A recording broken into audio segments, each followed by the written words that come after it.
ऊँटको दुध खान्छ, ऊँटकै सवारी गर्छ, त्यही ऊँटको मासु पनि खान्छ। त्यस्ता सैन्य बल लिएर आक्रमण गर्दै हिँडेको छ, यसकारण यहाँबाट फर्क्यौ, हे राजन अनार्य देशमा नआऊ। यस प्रकार भने पछाडि भगवान् शिवजीको वचन सुनेर भोजराज सारा सेनासहित आफ्नो देशमा फिर्ता गए। अयोनिश बरो मत्त प्राप्तवान दैत्यवर्धन महामदैति ख्यात पैशाचकृत तत्पर। एकदम पिशाच जस्तो छ, पिशाच।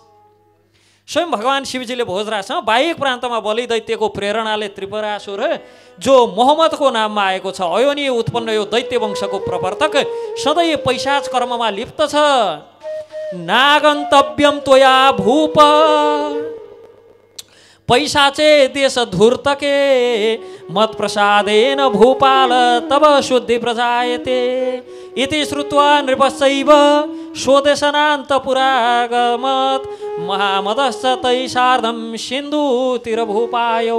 के भयो त भन्दाखेरि, हे राजन यो धूर्त एवं पिशाच प्रदेशमा तिमी नबस भनेर भने पछाडि राजा आफ्नो देशमा फिर्ता हुन्छन्। यता शिष्य मण्डली सहित मुहम्मद सिन्धु तटमा आइपुग्यो, सिन्धु नदीको किनारमा आइपुग्यो। किनारमा आएर कुशल मायाजालको रचना गरी राजालाई के भन्छ त भन्दा, मामोच्छिष्टम सबुन्झिया धदा तत्पश्य भो नृप। के भन्छ त भन्दा, तत देव महाराजा मम दासत्वमा आगता। बडो गजबको माया रचना गर्यो। माया रचना गरेर के भन्छ, तत देव महाराजा, हे महाराज भोज, तिम्रा देव तत देव मम दासत्वमा आगता। मेरा दास, मेरा सेवक हुन् तिम्रा राजा त। मामोचिष्ट मेरो जुठो खाएर जीवित छन्। शिवजीका बारेमा यसो भन्छ। अनि जब राजा हे राजन तिम्रा देव मेरा दास हुन्, मेरा उच्छिष्ट भोजन ग्रहण गर्छन् भनेर भ्रमपूर्वक माया जाल रचना गरेर देखायो। यस्तो देखे पछाडि राजा भोजराज त आश्चर्यमा परे। बडो आश्चर्यमा परेर त्यही म्लेच्छ धर्मको अनुयायी हुने बारेमा पो सोच्न लागे कि म पनि यही मोहम्मदको शिष्य हुनुपर्छ कि क्या हो भनेर सोच्न लागे। तश्रुत्वा कलिदासस्तु स्वादः महामदम मायाते निर्मिता धूर्त नृप मोहन हेतवे।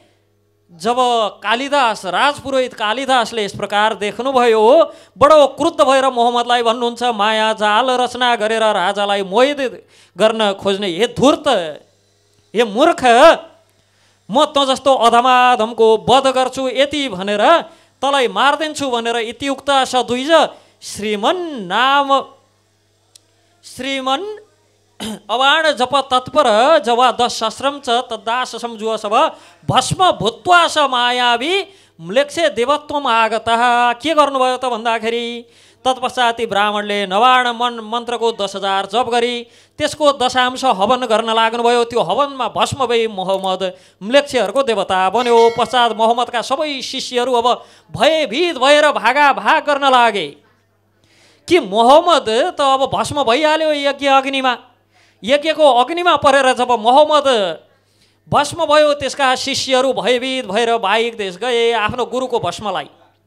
त्यो गुरुको जुन यज्ञमा तिनका गुरु मोहम्मद भस्म भए, त्यहाँबाट त्यो भस्मलाई झिकेर एउटा कलशमा हालेर लिएर गए। र त्यो कहाँ लिएर गए त भन्दा मदहिनपुर नाम गरेको स्थानमा लिएर गए। मदहिनपुरम जातम तेकाम तीर्थ समम स्मृतम। त्यो जो भस्म छ, खरानी छ, त्यो खरानीलाई बोकेर मदहिनपुरमा लिएर गए र मदहिनपुरमा लगेर त्यसलाई जमिनमा गाडे लुकाउनलाई। र थाहा थियो यिनलाई कि भोजराज त के छन्, शिवजीका अनन्य भक्त छन्, त्यसकारण यसको माथि एउटा शिवलिङ्ग पनि राखिदियो भने तिनले आएर उखाल्दैनन् भनेर मुनि त्यो मोहम्मदको भस्म गाडेर त्यसको माथि शिवलिङ्ग राखे। शिवलिङ्ग राखेर पूजन यजन गर्न लागे। र जुन चाहिँ त्यस पश्चात के भयो त, मदहिनपुरम जात तेकाम तीर्थ समम स्मृतम। ती धर्मका अनुयायी, मोहम्मदका अनुयायीहरूको लागि तीर्थपुरम, तीर्थको रूपमा चाहिँ मदहिनपुर चाहिँ प्रख्यात भयो मक्का मदिनाका नाममा। मक्का मदिना भन्ने स्थान जुन छ, जहाँ मुसलमानहरू पुगेर, मोहम्मदका अनुयायीहरू पुगेर पूजा गर्छन्, त्यहाँ त्यही मोहम्मदको शरीर भस्म भए पछाडि जो खरानी बाँकी रह्यो, त्यो खरानीलाई लगेर गाडेर त्यसमाथि शिवलिङ्ग राखेर पूजा गर्न लागे। अलि पछाडि शिवलिङ्गको पूजा गर्दा ती चाहिँ हामी जस्तै जस्तै देखिन्छन् भनेर ढाकढोक छोपछाप पारेर अहिले यत्रो ठुलो के हो मात्र बाँकी छ। त्यसलाई के भन्ने अब, त्यसको नामै छैन। तर त्यो ठाउँको नाम चाहिँ पहिले मदहिनपुर थियो, जसलाई अहिले मदिना भनेर चिन्छ। रात्रौष देव रूपश्च बहुमाया विशारद पैशाचम दिहमास्ताय भोजराजम हि शोब्रवीत आचार्य धर्महीन राजन सर्वधर्मोत्तम स्मृत।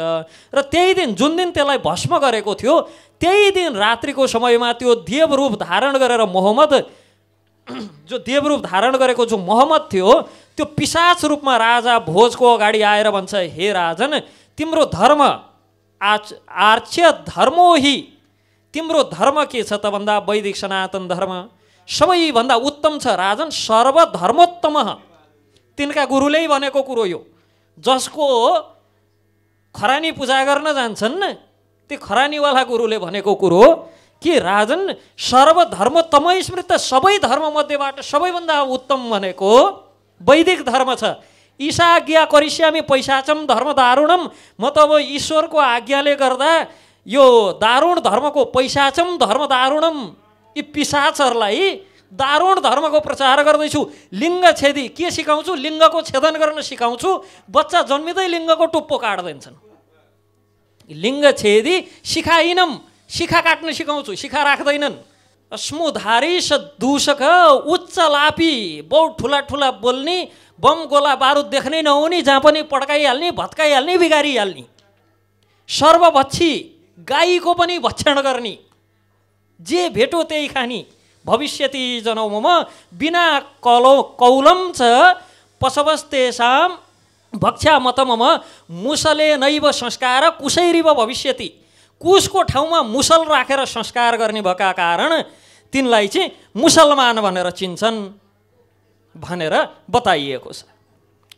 कि म त यस्तो इति पैसाच धर्मश्च भविष्यति मया कृता, मबाट भविष्यमा यस्तो प्रकारको पैसाच धर्म चल्नेछ।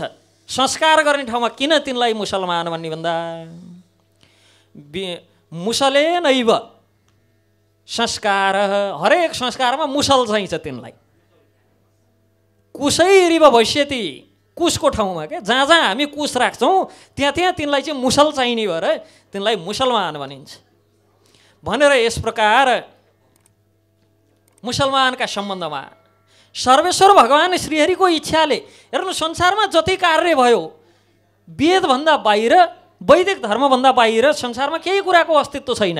यसमा त कुनै शङ्का नै छैन कि भगवान श्रीहरिको इच्छा बिना, चाहे ती जिजस क्राइस्ट हुन्, चाहे मोहम्मद हुन्, ती सबै आफैमा वेदको सर्वोच्चता बुझेका व्यक्तिहरू हुन्। तर तिनका नाम बेचेर खाने ढोङ्गी, पाखण्डी, अधर्मी, विधर्मीहरूले सबै थोक विनाश गर्ने भयो। र यही भविष्य पुराणमा भोलिको प्रसङ्गमा आउँछ पनि, कसरी ईसा मसीहको अर्थात् जिजस क्राइस्टको नाम बेचेर व्यापार गर्ने व्यापारीहरूलाई पनि कस प्रकार यी तलमुडीहरूले फेरि ती तामस बुद्धि, तामस वृत्तिका व्यक्तिहरूले तिनको प्रयोग गर्छन् भन्ने। हामी तीबाट पीडित छौँ, ती पनि कुनै दिन कसैबाट पीडित हुन्छन्। तिनको भविष्य पनि बताइदिएको छ, तिनको के हुनेवाला छ। अहिले तिनले हामीमाथि जसरी थिचोमिचो गर्दैछन्, अब हेर्नुहोस् हाम्रो दुर्भाग्य, कहाँ पञ्चगव्य, कहाँ पञ्चामृत छोडेर के जाति मिसाएको रक्सीमा मस्त छन् नेताहरू। कहाँ पञ्चगव्य पञ्चामृत, त्यो पञ्चामृत गिलासभरि पाए पनि घुटुक्क निल्न हुन्थ्यो भने त्यति दिव्य अमृत, पञ्च अमृत 5 प्रकारका अमृतहरू हुन्छ, त्यो छोडेर बोका बाख्रालाई पनि हाल्न अयोग्य, कुहिसकेको फल र अन्न किरा परिसकेको निचारेर त्यसमा पनि कुनै के जाति मिसाएको रे भन्न पनि नहुने कुरा। अनि त्यो घोड्काएर बडो ठुला ठालु पल्टेका छन्। अनि तीबाट शासित हुनु परेका छ, तिनले शासन गरेका छन्। शासनकै सम्बन्धमा चर्चा गर्दै जाँदा भविष्य पुराणमै प्रसङ्ग आउँछ, जब राज शासन, राजाहरूको शासन सकिँदै जान्छ बिस्तार, म्लेच्छहरूको देशबाट शूद्रहरूको शासन सुरु हुन्छ। शूद्रहरूको शासन सुरु हुन्छ किनभने हातमा पाखुरा बल भएका तिनै हुन्छन्, मजदुरी आदि गर्नेहरू, तिनको शासन सुरु हुन्छ। तिनको शासन, तिनलाई खेलाएर, तिनलाई चाहिँ नचाएर स्त्रीहरूको शासन सुरु हुन्छ तत्पश्चात। कि मजदुर वर्गको पहिला शासन आउँछ, करिब करिब कम्युनिस्टहरूले उठाएको शासन पद्धति, चाहेको शासन पद्धति मजदुरहरूको शूद्रहरूको शासन पद्धति हो। तत्पश्चात तिनको दिमाग भुटेर स्त्रीहरूको शासन आउँछ, जो भारतमा त अलि अगाडि नै भोगेको, हामी चाहिँ भर्खर भोग्दैछौँ। तत्पश्चात वैश्यहरूको शासन आउँछ कि जोसँग पैसा छ उसैले शासन गर्छन्, अरूले गर्न सक्दैनन्। तत्पश्चात के हुन्छ, जसका हात पाखुरा बल्छन् तिनीहरूले शासन गर्छन्। र यी चाहिँ सबै कलिको प्रभाव बढ्दै गएको छ भन्ने बुझ्नुपर्छ, जान्नुपर्छ। जो राजाहरूको सम्बन्धमा चर्चा गर्दा अन्य अध्यायहरूमा चर्चा गर्छौँ। तत्पश्चात भोजराजको स्वर्गारोहण पश्चात तिनको वंशमा 7 राजाहरू भए। ती सबै अल्प आयु, मन्दबुद्धि एवं अल्प तेजस्वी भएर 300 वर्षमा 7 पुस्ता निमेट भयो। कहाँ 100-200 वर्ष राज्य गर्ने राजाको वंशमा अब जसै यी विभिन्न विधर्मीहरूको कलिको प्रभाव बढ्न लाग्यो, त्यो प्रभाव बढ्दै जाँदा के भयो त भन्दा बिस्तार राजाहरू अल्पायु, मन्दबुद्धि एवं अल्प तेजका हुन लागे र छिटो छिटो मर्न लागे। तिनको राज्यकालमा पृथ्वीमा साना साना अनेक राजाहरू बढ्न लागे। वीरसिंह नाम गरेका 7औं राजाको वंशमा 3 राजाहरू भए, जो 200 वर्षभित्र सबै मरे। 10औं जो गङ्गा सिंह नाम गरेका राजा भएका थिए, तिनले कल्प क्षेत्रमा धर्मपूर्वक आफ्नो राज्य चलाए। अन्तर्वेदीमा कन्याकुब्जमा राजा जयचन्द्रको शासन थियो। अनि तोरम वंशमा उत्पन्न अनङ्गपाल इन्द्रप्रस्थका राजा भए। यस प्रकार गाउँ एवं राष्ट्र अब सानसाना जनपदहरू हुन लागे, यो 2224 राज्य जस्तै। किन दाजुभाइमा श्री सम्पत्तिका लागि काटाकाट मारामार हुन लाग्यो। जो सती विधान, सती प्रथा थियो, स्वतः आफ्नो इच्छाले स्वइच्छाले सती जाने नियम थियो। कि जसरी हामीले सबै राज्यहरूका देख्न सक्छौँ, दशरथ मरे तर 4वटै रानी त यहीँ थिए, दशरथसँग कोही गएनन् नि। त्यस्तै गरी जति पनि राजाहरूको सबैको सती चाहिँ स्वइच्छाले जाने गर्थे।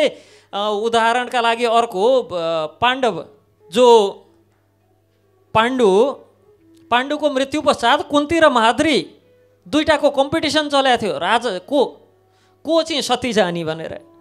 कि पहिले त कुन्तीले म ज्येष्ठ भएका कारण म जान पाउनुपर्छ भनेर भनिन्। तत्पश्चात माद्रीले के भन्छन्, तपाईँ ज्येष्ठ भएकै कारण तपाईँ बस्नुपर्छ, किनभने म कान्छी, मेरो बुद्धि पनि त्यति धेरै छैन। म रहीँ भने मैले नकुल र सहदेवलाई जति नै प्रेम युधिष्ठिर, भीम र अर्जुनलाई नगर्न सक्छु। यसकारण तपाईँले त मेरा पुत्रलाई आफ्ना पुत्रबाट अलिकता पनि भिन्न मान्नुहुन्न, हजुरबाट त्यस्तो भेदभाव हुँदैन, यसकारण म सती जान्छु भनेर सती गइन्। तर तत्पश्चात जब यी राजाहरू बिस्तार अधर्मी हुन लागे, राज्य सत्ताको खिचातानीमा यदि राजा मरिसके ती रानी बाँकी नै रहिन् भने राज्य शासन तिनले गर्छन् कि भन्ने डरले जबरजस्ती तिनलाई पनि सती पठाउन थाले। किन ती रहिराखिन् भने त राजमाता भनेर तिनलाई ढोगिराख्नु पर्यो, सम्मान गरिराख्नु पर्यो। बरु तिनलाई नै जबरजस्ती सती पठाइदियो भने आफ्नो पालो आउने भयो। यस प्रकार कलिका प्रभावका कारण, म्लेच्छहरूका प्रभावका कारण सुरु भएको यो प्रथालाई जबरजस्ती लगेर अहिले हाम्रो धर्ममाथि जोड दिएछ। वेदमा भनेको छ अरे, कहाँ भनेको छ देखाओ न त भन्दा छैन। मुखल त जे भन्दै नि हो, यसो भनेको छ अरे भनौँ। अब पढेका लेखेका कोही छैनन्, आएर मनुस्मृतिमा यसो भनेको छ अरे नि भनेर भन्दै भने हामी ट्याक्क पत्याइदिइहाल्छौँ मनुस्मृतिमा भनेको छ अरे भनेर। पल्टाएर पढ्ने, दुःख गर्ने त कसले गर्ने? फेसबुक युट्युबहरू जतिखेर पनि हेर्नलाई किताब पो हो त, त्यो त बुढेसकाल लागेर आँखा देख्न छोड्दैछ हेर्नुपर्छ भनेर राख्नुपर्छ, ताकि आँखा नदेख्ने भएपछि बुझिँदा नि बुझिँदैन, देखिँदा नि देखिँदैन, पढ्नु नि पर्दैन।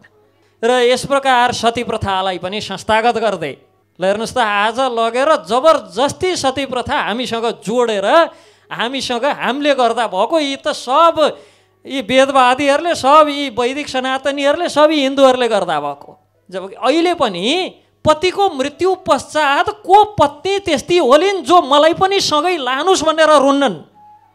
छोडिदिने हो भने आज पनि आम फाल्न जान्छन् अग्निमा। त्यो प्रेम बस कोही त्यतिखेर जान्थ्यो भने त्यसलाई ल्याएर अहिले जबरजस्ती हाम्रो धर्मसँग जोडिदिने त। भलै अहिले त्यस्तो तपस्या, त्यस्तो सत्यता, त्यस्तो धर्म, त्यस्तो मर्यादा नभएका कारण आगोले पोल्न लागेपछि भाग्छन् होला, त्यो आफ्नो ठाउँमा छ। तर छोडिदिने हो भने करिब करिब जान्छन्। धेरै ठाउँमा देखेका छौँ। मलाई छाडेर कहाँ जानुभयो, मलाई पनि सँगै लानुहोस् भन्दै भुइँमा हात पिटी पिटी शिरले भुइँमा पिटी पिटिकन रुन्छन्। भने पछाडि छोडिदियो भने त जान्छन् पनि होला। तर बिस्तार यसलाई लगेर जबरजस्ती धर्मसँग जोडिदिन त मिलेन। यो त कसरी सुरु भएको थियो भन्दा जब अनेक गाउँ एवं राष्ट्रहरू साना साना जनपदमा विभाजित हुन लागे, शक्तिका लागि बडो चलखेल हुन लाग्यो। तत्पश्चात विशेषतः वैश्यहरूमा र क्षेत्रीयहरूमा, वैश्यहरूमा सम्पत्तिका लागि, क्षेत्रीयहरूमा राज्यका लागि, राज सिंहासनका लागि, शक्तिका लागि सती पठाउन लागि कि धेरै पत्नीहरू हुन्थे। कुनै एउटी आमा बसिराखिन् भने तिनले आफ्ना सन्तानलाई अलि विशेष फेभर गर्लिन्, हाम्रो पालो नआउला राजमाता भनेर तिनलाई ढोग्नु पर्यो, ढोग्न छाड्यो भने फेरि जनताले विद्रोह गर्लान्। यस्तो विचार गरेर जबरजस्ती स्त्रीहरूलाई सती पठाउने प्रचलन पनि सुरु भयो। अग्निवंशको विस्तार बहुत भयो। बलवान बलवान राजाहरू भए। पूर्वमा कपिलास्थान, गङ्गासागर, पश्चिममा वालिको, उत्तरमा चीन एवं दक्षिणमा सेतुबन्धको, यसबीचमा 60 लाख भूपाल ग्रामपालकहरू भए। हेर्नुहोस् त, 60 लाख छोटे राजाहरू भए। चीनदेखि लिएर श्रीलङ्कासम्म सानसाना घर गर्न पुग्ने खालका राज्यहरू। कसका राज्यमा कतिवटा घर छन् भनेर कि त्यो दाजुभाइ दाजुभाइमा फुट हुँदा हुँदा यस प्रकार अनेक प्रजाहरू अग्निहोत्र गर्ने गाई ब्राह्मण हित चाहन तथा द्वापर युग समान धर्म कार्य गर्नमा निपुण यो ब्रह्म क्षेत्रमा चाहिँ त्यो अझ पनि रहिराखेको थियो। र सर्वत्र धर्म आदिको विस्तार कमी हुन लाग्यो। द्वापर समान धर्माचरण यता म्लेच्छहरू। तर यही समयमा विभिन्न आचार्यहरू प्रकट भएर आचार्यहरूले धर्मको प्रचार गर्न लाग्नुभयो। जो विभिन्न आचार्यहरूको सम्बन्धमा आगामी सत्रमा सुन्दै जान्छौँ। विभिन्न आचार्यहरूको प्रचार, धर्म प्रचार देखेर म्लेच्छहरू पनि आर्य धर्मको पालन गर्न लागे फेरि बिस्तार। र यो देखेर म्लेच्छहरूका साथमा भयभीत भएर कलिले नीलाचल पर्वतमा गएर फेरि भगवान् श्रीहरिको शरण ग्रहण गर्यो। 12 वर्षसम्म तपस्या गरेर ध्यान योग पश्चात भगवान् श्रीकृष्ण चन्द्रको जब दर्शन भयो, राधा रानीका साथ भगवान् श्रीकृष्णको दर्शन पाएर मनले स्तुति गर्दै के भन्छ भन्दा, कलि हे भगवान् मेरो साष्टाङ्ग प्रणाम स्वीकार गर्नुहोस्। कलि आफैमा त बडो विद्वान छ र भगवानको अनन्य भक्त छ। तर त्यसले जे कार्य गर्दैछ त्यो चाहिँ ठिक छैन। अब उसको त्यो धर्म हो। फेरि भगवानका दृष्टिबाट हेर्दा कलिले आफ्नो धर्म निभाउँदैछ। ऊ दोषी फिटिक्कै छैन। दोषी चाहिँ हामी छौँ। हामी हाम्रो धर्म निभाउँदै छैनौँ। त्यसको प्रभावमा परेर विधर्मी हुँदैछौँ, अधर्मी हुँदैछौँ। धर्मको व्यापारमा लागेका छौँ, धर्मको राजनीतिमा लागेका छौँ। कलिले त बिचारा आफ्नो धर्म निभाउँदैछ। उसको धर्म नै के हो भन्दा कलिको प्रभाव बढाउँदै जानु। अब उसले आफ्नो धर्म गरिरहेछ भने यहाँ कलिलाई के गर्ने? कहिलेकाहीँ कतै केही दुष्कार्यहरू भयो भनेदेखि कहाँ यस्तो गर्नु भन्दा के यार कलियुग, अर्कालाई दोष दिएर पाइन्छ? कलियुगले आफ्नो धर्म निभायो, अब आफूले पनि आफ्नो धर्म निभाउनु पर्यो नि। आफ्नो धर्म निभाउने बेलामा कलियुग भनेर अर्कालाई दोष दिएर आफ्नो धर्म ननिभाउन बडो गजबको बहाना पाछौँ। कि झन् आपद विपदमा यस्तो समयमा झन् आफ्नो धर्म सबै थोक छोडेर निभाउनु पर्ने, तर धर्म छोडेर बाँकी सबै थोक निभाउँछ। त्यही एउटै कार्य मात्र गर्न मन लाग्दैन। क्या स्वधर्ममा स्थापित हुनै मात्र मन लाग्दैन। हरिको नामोच्चारण गर्न मन लाग्दैन। मठ मन्दिर बनाइराखेका ठाउँमा गर्ने भने पछाडि बडो सोच्न मन लाग्छ। तर त्यही कुरा विभिन्न चाहिने नचाहिने नाममा विभिन्न प्रकारका भोज, विभिन्न प्रकारका रात्रि भोज गर्नु पर्यो भनेदेखि खासै सोचिराखिन्न। केका लागि कमाएको? यसैका लागि त कमाओ नि।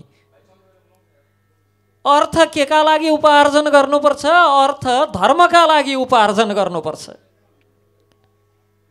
यत्रो मेहनत गरेर अर्थोपार्जन गर्ने अनि त्यो सत्कार्यमा खर्च भन, त्यही नरकगामी हुनका लागि, नरकको द्वार खोल्नका लागि यत्रो गधाले जसरी मेहनत गरेर तत्पश्चात कलि प्रार्थना गर्छन्, हे भगवान् साष्टाङ्ग दण्डवत प्रणाम स्वीकार गर्नुहोस्, मेरो रक्षा गर्नुहोस् हे कृपानिधि, हजुरको शरणमा आएको छु। सबै पापलाई विनाश गर्ने हे प्रभु, सबै कालको निर्माण गर्ने हे भगवान्। सत्ययुगमा हजुर गौर वर्णका हुनुहुन्थ्यो, त्रेतामा रक्तवर्ण, द्वापरमा पीतवर्ण र कलियुगमा मेरो समयमा, कलियुग के भन्छ मेरो समयमा, कलियुगमा, कलियुग त उसको समय हो नि, म हजुरको कृष्ण रूपको दर्शन गर्दैछु हे प्रभु।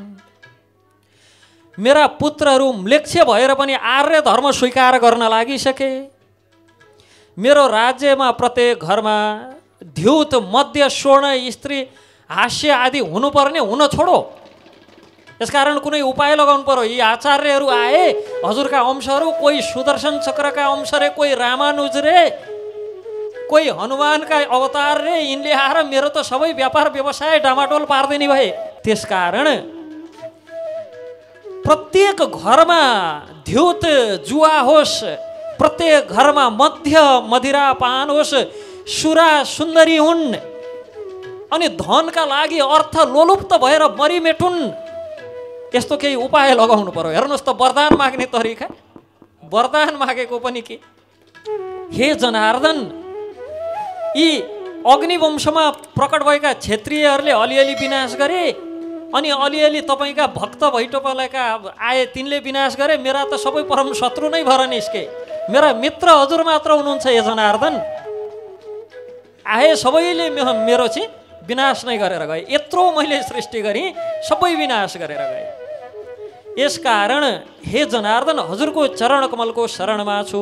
कलियुगको यस्तो स्तुति सुनेर भगवान जगन्नाथ मुस्कुराउँदै, भगवान श्रीकृष्ण मुस्कुराउँदै के भन्नुहुन्छ, तिम्रो रक्षाका लागि केही न केही उपाय लगाउँछु। मेरा अनन्य भक्तहरूले तिमीलाई पनि सहयोग गर्छन्। बलिले, भगवानका अनन्य भक्त हुन् नि बलि, बलिले सहयोग गर्छन्। अनि म्लेच्छ वंशीय विभिन्न राजाहरू आउनेछन्, तिनले तिम्रो सहाय, तिम्रो सहयोग गर्नेछन्। भगवान यति भनेर अदृश्य हुनुभयो र कलि अत्यन्त प्रसन्न भयो। र अब भविष्यमा यस प्रकारका घटनाहरू हुन्छन् भनेर भविष्यका घटनाका सम्बन्धमा चर्चा गर्नुहुन्छ। अब हामी अग्नि वंशमा आएका राजाहरूको र तत्पश्चात विक्रम बेताल संवादका सम्बन्धमा भोलिको सत्रमा चर्चा गर्छौँ। निर्धारित समय सकिसक्यो भन्दै थिएँ, समय थप्दैन रे आज। र हामी प्रतिसर्ग पर्व अन्तर्गत ईसा मसीहको, मोहम्मदको चर्चा सुन्यौँ, विभिन्न राजवंशहरूको चर्चा सुन्यौँ र तत्पश्चात अब स्वामी एवं सेवकको परस्पर भक्तिको आदर्श बैताल पञ्चविंशतिका र बैताल 25 नाम गरेका अनेक कथाहरू प्रख्यात छन् नीति कथामा, जो यही भविष्य पुराणबाट लिएको हो। यस सम्बन्धमा समयले जहाँसम्म साथ दिन्छ त्यहाँसम्म चर्चा गर्छौँ। हे महामुनि सुतजी अगाडि भन्नुहुन्छ, एक समय रुद्र किङ्कर बैतालले सर्वप्रथम भगवान शङ्करको ध्यान गरेर फेरि महाराज विक्रमादित्यसँग भन्न लाग्यो, हे राजन, अब यो राजा रूपसेन र वीरवरको कथा छ, यसमा मनोहर कथा सुन्नुहोस्। प्राचीन कालमा सर्वसमृद्धिपूर्ण वर्धमान नाम गरेको नगरमा रूपसेन नाम गरेका धर्मात्मा राजा थिए।